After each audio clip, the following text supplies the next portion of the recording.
Ed Gass-Donnelly is a stage director known for doing crazy things like staging a play in a public washroom. Now he hit the set of his feature film debut to check out what he can do with a little bit of a budget. Take a look at This Beautiful City.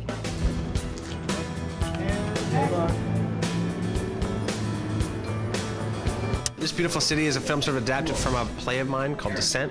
I guess it's about the possibilities of human behavior, the possibilities of exploring how people get to extreme circumstance, but in a much more human way.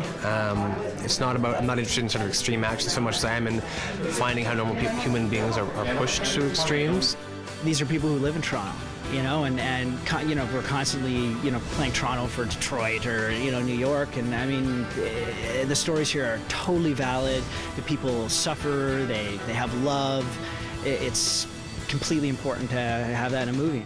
Basically, it's about what people can find after hitting rock bottom. So you sort of contrast two couples, one sort of more affluent setting and another couple not so affluent, and sort of how their falls compare. It's completely, it ends up in a big yucky knot at the end of the movie. Johnny is on the sort of lower side of life, you know, struggles to make ends meet. He suffers from an addiction. He smashes crack and injects it, which is sort of considered like the low.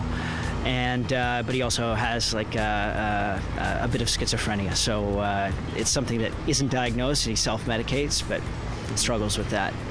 My character is named Pretty, and I guess it's sort of an ironic name because I'm not pretty in the film at all. She is addicted to freebase cocaine. She lives in the Parkview Arms with her boyfriend who pimps her out for rent and drugs, and she also pimps herself out for drugs. So, you know, by process of elimination, she is also a prostitute, so she can support her habit. I'm just trying to be a good neighbor, you know. Urban renewal, give back to the city. Yeah, never mind.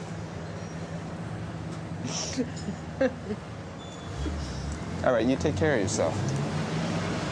Yeah, you too. Hey, you got $5?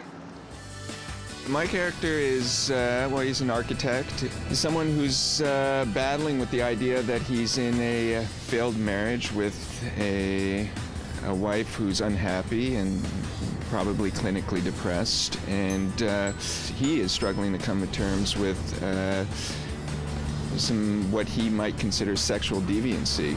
And he's watching the sort of street life with prostitutes and crack, and he's being attracted to that world as a form of escapism, and all the while judging himself for it.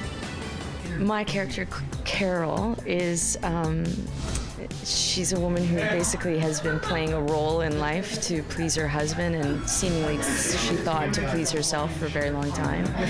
And then she starts to break out of her restrictions and the limitations she's placed on her in her life.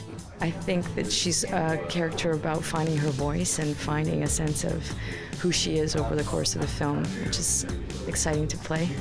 Working on this film definitely pushed the cast out of their comfort zones. All right, they gotta disinfect it. It ain't nothing. Baby, come on. There's a lot of firsts for almost all of us in this film. Definitely the risks that I took in this film are far greater than any other role I've ever done.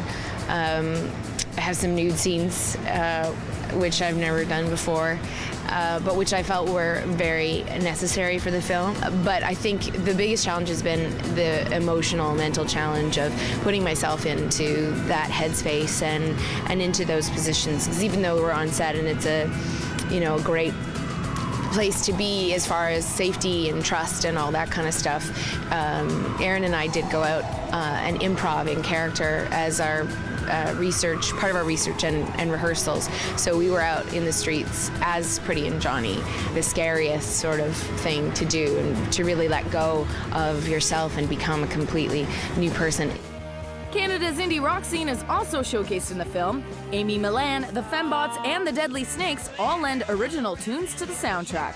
We figured since we were using characters and settings that were real, we should also embrace the fact that there's fantastic musical artists in the city, and we've invited them aboard as well. Cut. Great.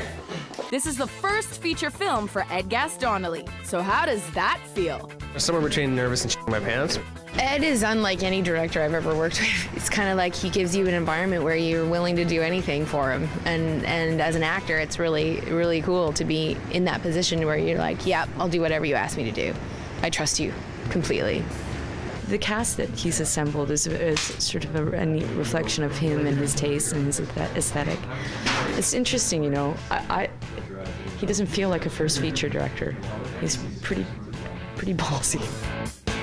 Can't wait for that one to hit theaters. All right.